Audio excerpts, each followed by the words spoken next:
Our workout today is going to be 2 3-round couplets. The first couplet will be 3 rounds with 1 seated start rope climb into 12 sumo deadlift high pulls. The weight today at the 12 section of the sumo deadlift high pull will be 95 pounds for the men and 65 pounds for the women. We want to be mindful that the finish position of that high pull is going to be at the point here with our elbows above the bar. And no, this is not a rep. This is a no rep.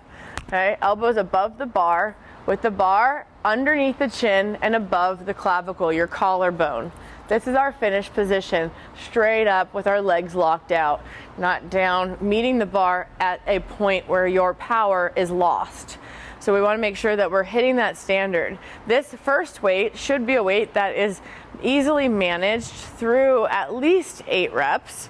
And then you can go ahead and rest and finish the 4 in the 12. But we're trying to get that good solid form. Now, once you finish that first part, you're going to go ahead and log the time.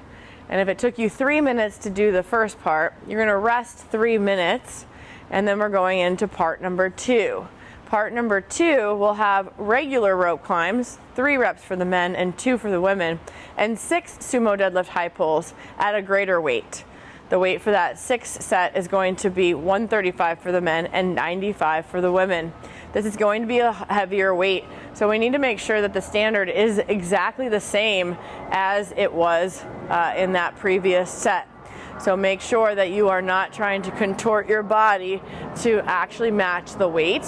I need you to make sure that your weight choice allows you to do the full range of motion in that sumo deadlift high pull. Now, we'll go ahead and start talking about the rope climbs. A seated start rope climb, if you're truly doing it RX, will have your feet up and off the ground before you start pulling, all right? If you decide to keep your feet down, that is going to be part of the scale, all right? So what we're going to do is we'll be here, and then to start the rep, you're going to need to lean back a little bit so your feet are up and off the ground, and then we can go ahead and start to pull ourselves up. As soon as you can lock your legs in on the rope, you can go ahead and use that, all right? If you're somebody who needs to scale that, we can scale that from a standing start. That means you're not allowed to jump, all right? And then if we're still needing to scale further, we're gonna use a little bit of a pulling scale today. So we're gonna use a single ring for that seated start rope climb. This is gonna be our scale, all right? We're gonna sit down. If you can, we're trying to get ourselves seated with the ring up overhead and our arms completely straight. We can go a little bit higher for this, but we're trying to start here. Now, if that's too challenging for the movement that I'm gonna have you do, you can lower the ring down. So now we have more of a 90-degree angle, all right? But we are going to go ahead and get ourselves situated, get ourselves hands on the rings. We're gonna lift up our legs and we're gonna try to pull our chin over our fist, okay? For some of you, that's gonna be very challenging to pull. So we can also have one leg up, one leg down and pull ourselves up. We can also have both feet down and pull ourselves up. But again, our chin is going to be over our fist at the top of the movement. We're trying to make it as challenging as possible on this first scale. So for the scale of the seated rope climb, you are going to do 5 reps here on the ring to equal 1 rope climb, all right? That will match the kind of timing it takes for you to get through the rope climb. So 5 reps is what we're looking for.